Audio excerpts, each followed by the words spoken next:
Hello friends, आज की video में हम लोग बात करेंगे कि केमिकल फार्मूला केमिस्ट्री में कैसे बनाते हैं। बच्चों को केमिस्ट्री से डर इसलिए भी लगता है कि उन्हें केमिकल फार्मूले के बारे में जानकारी नहीं होती है, और केमिकल फार्मूला बहुत ही इंपॉर्टेंट चीज़ है। जब तक आप केमिकल फार्मूला नहीं जानोगे तब तक आप केमिस्ट्री नहीं सीख सकते हैं। तो क्लास 9th और 10th दोनों के लिए ये वीडियो इक्वली इम्पॉर्टेंट है। क्लास 9th में केमिकल फार्मूला आपको लर्न करना पड़ता है पूरा, तो मैं आपको बताऊंगा कि बहुत आसानी से आप केमिकल फार्मूले को कैसे बना सकते हैं बिना लर्न किए। और क्लास 10th में chemical equation and reaction chapter है आपका फर्स्ट चैप्टर, जिसमें किसी भी रिएक्शन को करने के लिए उस रिएक्शन में जो कंपाउंड आप यूज कर रहे हैं उनके फार्मूले आपको पता होने चाहिए। तो कैसे फार्मूले आपको बनाने हैं मैं आपको इस वीडियो में बताऊंगा, ताकि आप कोई भी केमिकल फार्मूला जो क्लास 9th और 10th से रिलेटेड हो उसको आप मिनटों में बना सकें, सेकंडों में बना सकते हैं आप उसको। और बहुत ही आसान तरीके से मैं आपको समझाऊंगा, तो पूरा वीडियो देखिए। अगर वीडियो आपको पसंद आता है तो लाइक शेयर एंड सब्सक्राइब ज़रूर करें। तो चलिए वीडियो हम स्टार्ट करते हैं।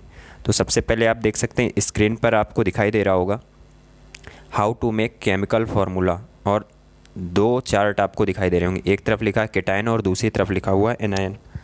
तो जहाँ पर आपको केटायन दिख रहा है, केटायन पे आप देखेंगे कि सारी चीज़ें केटायन वाले कॉलम में प्लस चार्ज की तरफ बनी हुई। यहाँ से आप देख सकते हैं केटायन जहाँ पर लिखा हुआ है यहाँ पे सारी चीज़ें प्लस वाली हैं, यानी ये सब केटायन वो होते हैं, वो एलिमेंट्स या आयंस होते हैं जिनके ऊपर प्लस चार्ज होता है, और एनायन ऐसे आयंस होते हैं जिनके ऊपर माइनस चार्ज होता है। जैसे सपोज दैट मैं यहाँ पर लिख रहा हूँ Na+, तो Na+ का मतलब क्या हुआ कि ये केटायन हो गया। अगर मैं लिखता Cl- तो ये एनायन हो गया।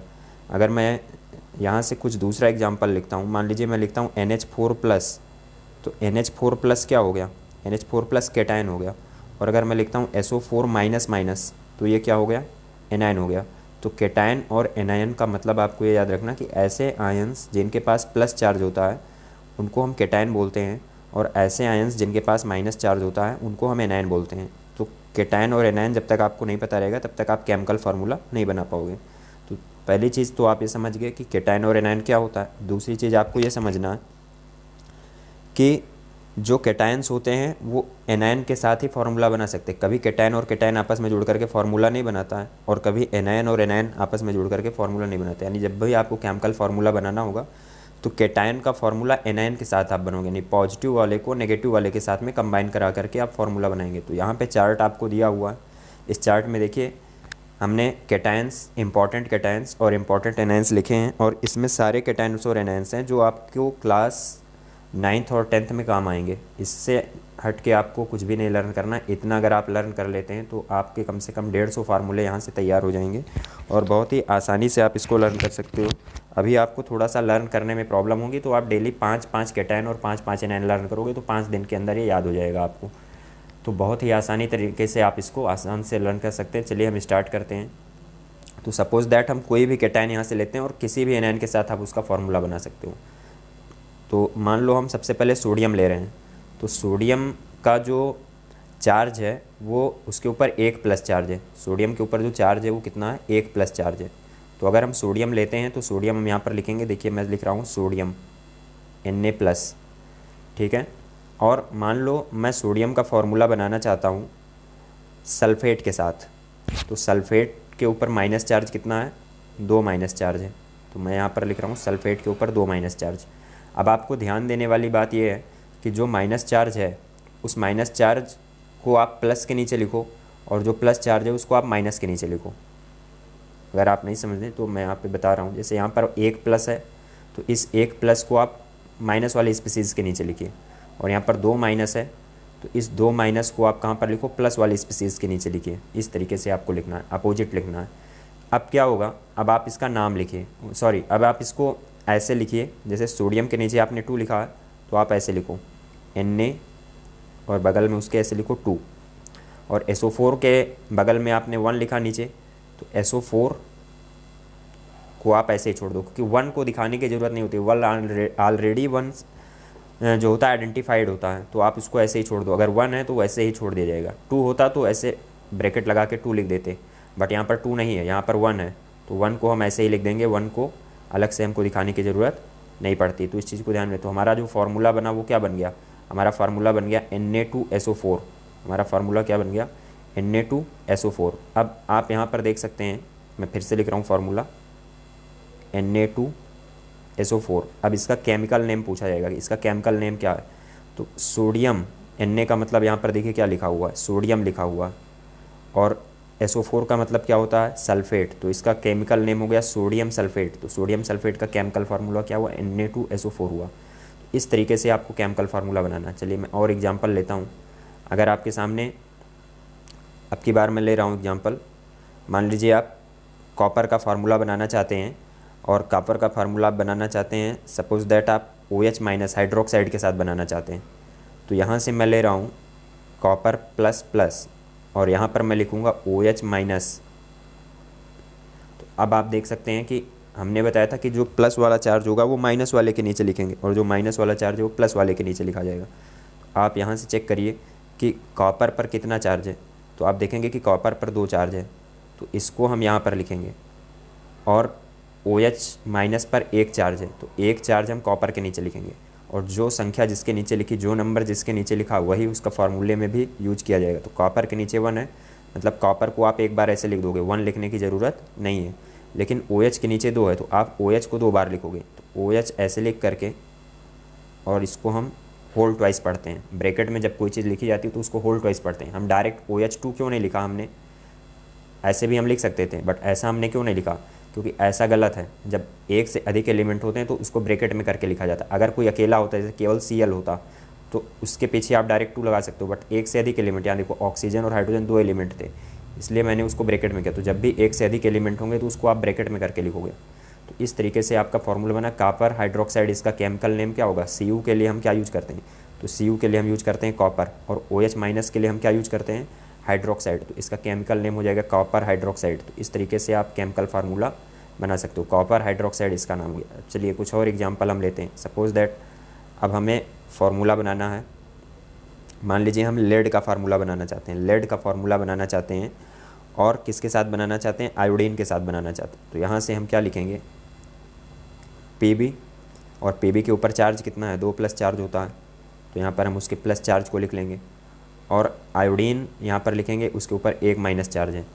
अब हमको वही चीज़ फिर से करना है, तो आप देख सकते हैं कि जो ये 2 लिखा हुआ है ये हम यहाँ पर लिखेंगे, और ये जो 1 माइनस है ये कहाँ पर लिखा जाएगा, यहाँ पर लिखा जाएगा। अब फार्मूला आप देखिए क्या बनेगा आपका फार्मूला, Pb के नीचे 1 है, मतलब Pb को सिर्फ एक बार आपको लिखना है इस तरीके से, और I के नीचे 2 है, तो अब ब्रैकेट नहीं लगाना क्योंकि I अकेला एलिमेंट है, तो आप ऐसे I2 लिख सकते हो, PbI2। अगर I के साथ कोई दूसरा एलिमेंट भी होता तो उसको ब्रैकेट में लगा के लिखते। तो यहाँ पर देखिए PbI2 फार्मूला बन गया। इसका केमिकल नेम क्या होगा, लेड आयोडाइड। इसका केमिकल नेम क्या होगा, लेड आयोडाइड। लेड आयोडाइड क्यों है, क्योंकि Pb का मतलब होता है लेड, और I माइनस के लिए हमने यहाँ पर क्या लिखा है, I माइनस के लिए हमने लिखा आयोडाइड।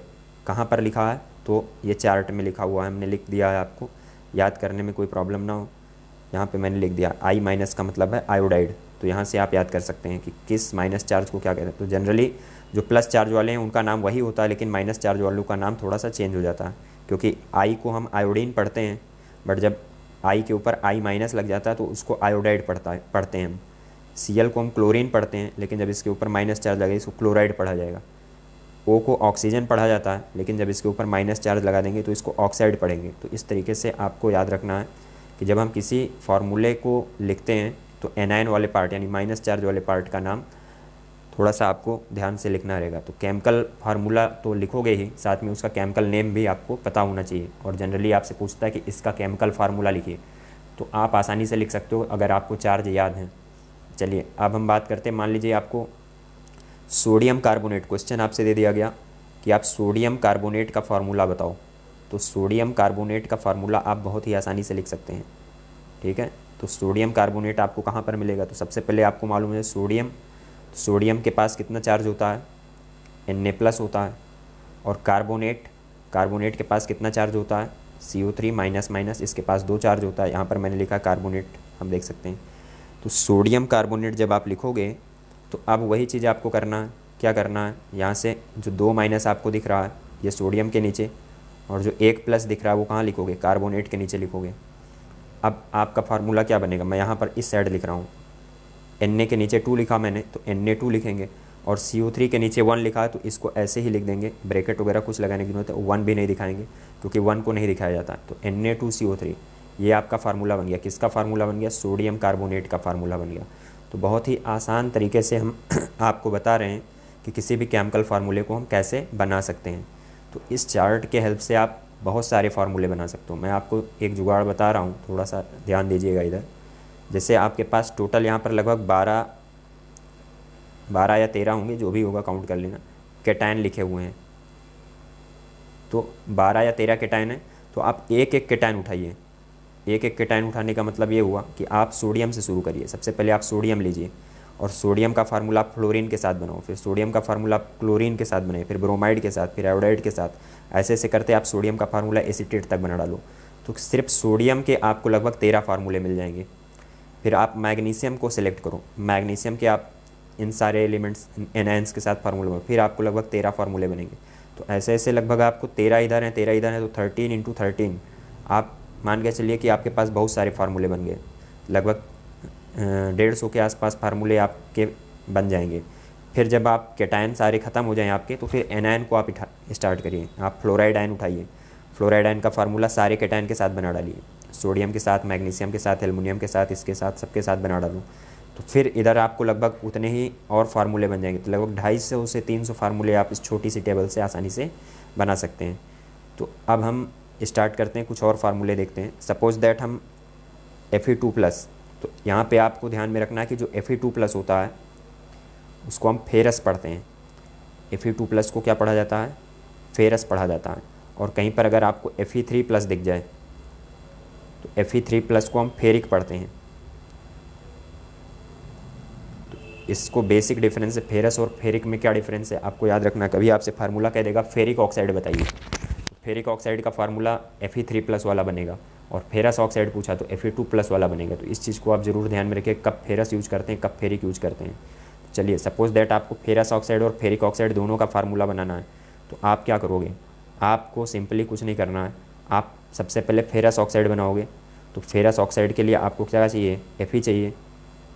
Fe पर 2+ होता है क्योंकि आप फेरस ऑक्साइड बना रहे हो, और ऑक्साइड बनाओगे तो ऑक्साइड पर 2- होता है। तो अब की बार आप देखिए, चार्ज बराबर है, तो जब चार्ज बराबर होता है तो हमें अपोजिट लिखने की ज़रूरत नहीं होती है। तो दोनों चार्ज एक दूसरे को कैंसिल कर देंगे और डायरेक्ट यही फार्मूला आपका बन जाएगा, FeO ही बन जाएगा। जब चार्ज दोनों के बराबर होंगे तो डायरेक्ट वही फार्मूला बन जाएगा। तो आपका फार्मूला बन गया FeO, और इसका केमिकल नेम क्या हुआ? हमने 2+ वाला Fe यूज किया था, तो मतलब फेरस ऑक्साइड बना। 2+ वाला Fe यूज करने का रूल है कि अगर हम 2+ वाला यूज करेंगे तो हमारे पास क्या बन जाएगा? फेरस ऑक्साइड बन जाएगा। अगर हम 3+ वाला यूज़ किए होते तो हमारे पास फेरिक ऑक्साइड बनता। चलिए, अब हम 3+ वाला Fe यूज़ करके फार्मूला बनाते हैं। तो अगर हम 3+ वाला Fe यूज़ करते हैं तो यहाँ पर आप देख सकते हैं कि मैंने लिखा Fe3+, और ऑक्सीजन के ऊपर 2- होता है। पहले से ही आप सबको याद होना चाहिए कि ऑक्सीजन के ऊपर 2- होता है। अब फार्मूले में देखिए बराबर नहीं दोनों साइड में, तो अब 2 जो इसका है वो 2 किधर चला आएगा? ये 2 यहाँ पर आ जाएगा, और ये जो 3 है वो यहाँ पर आ जाएगा। तो अब फार्मूला देखो, Fe के नीचे क्या है? 2 है, तो लिखेंगे Fe2, और ऑक्सीजन के नीचे 3 है तो लिखेंगे O3। अब आपका फार्मूला बन गया Fe2O3। अब आप इसका नेम क्या लिखोगे? केमिकल नेम अगर आपसे लिखने के लिए पूछा गया होता तो आप केमिकल नेम क्या लिखते? तो यहाँ पर आपको चेक करना कि Fe कौन सा आपने यूज किया है। तो Fe आपने यूज किया 3+ वाला, और 3+ वाले Fe को हम क्या पढ़ते हैं? 3+ वाले Fe को हम फेरिक पढ़ते हैं, और ऑक्सीजन के लिए तो हम ऑक्साइड लिखेंगे ही, तो इसका नाम हो गया फेरिक ऑक्साइड। तो यहाँ से आप केमिकल फार्मूला आपको मिला फेरिक ऑक्साइड। फिर सपोज दैट आपको बनाना है एल्युमिनियम हाइड्रोक्साइड का फार्मूला, तो आप एल्युमिनियम हाइड्रोक्साइड का फार्मूला कैसे बनाएंगे? आपको एल्युमिनियम हाइड्रोक्साइड का फार्मूला मैं बनाना सिखा रहा हूँ। एल्युमिनियम आप लिखोगे, और एल्युमिनियम पे आपको पता है कितना चार्ज होता है? 3 पॉजिटिव चार्ज होता है। और हाइड्रोक्साइड आप लिखोगे, हाइड्रोक्साइड ये देखिए लिखा हुआ है, हाइड्रोक्साइड पर कितना चार्ज होता है? 1- चार्ज होता है। तो अब चार्ज बराबर नहीं है, तो जब चार्ज बराबर नहीं है तो क्या करना है? ये जो 1 है ये आपका इधर आ जाएगा, और ये जो 3+ है ये आपका इसके नीचे आ जाएगा। तो यही आपको सिंपल चीज़ें ध्यान में रखनी है, इसलिए मैं आपको बहुत सारी एग्जांपल से समझा रहा हूँ। तो अब आप देखिए, एल्युमिनियम के नीचे 1 है, तो मतलब हमने क्या बताया कि एल्युमिनियम के नीचे अगर 1 है तो 1 को लिखने की ज़रूरत नहीं होती है। एक अपने आप में आइडेंटिफाई होता है कि एक है, तो आप एल्युमिनियम को एक बार ऐसे लिख दो। और OH के नीचे 3 है, तो क्या हम ऐसे लिखेंगे? ऐसे नहीं लिखेंगे। क्यों? क्योंकि जब हमने बताया अगर 2 से अधिक एलिमेंट होते हैं तो उसको ब्रैकेट में लिखा जाता है, तो इसको हम ऐसे ना लिख करके ऐसे लिखेंगे।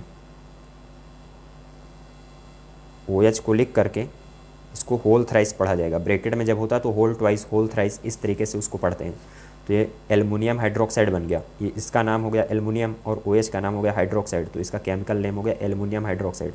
तो इस तरीके से आप केमिकल फार्मूले को आसानी से बना सकते हैं। अब आपको ये चीज़ पता होना चाहिए कि केमिकल फार्मूले के बिना आप केमिस्ट्री नहीं सीख सकते, इसलिए इस वीडियो को आप ज़्यादा से ज़्यादा पढ़िए। और 1 सेकंड, किसी का कॉल आ रहा है, मैं उसको कट कर दूं। तो ये चीज़ आपको ध्यान में रखना है।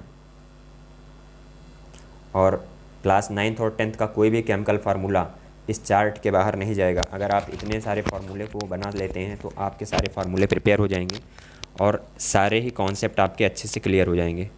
तो चलिए, अब अगर आपको वीडियो पसंद आता है तो वीडियो को लाइक, शेयर एंड सब्सक्राइब ज़रूर करें और अपने फ्रेंड लोगों को भी बताएं कि केमिकल फार्मूले कैसे बनाए जाते हैं। और ये सारे केमिकल फार्मूले आप अपनी कॉपी पे ज़रूर बना लीजिए। Thank you.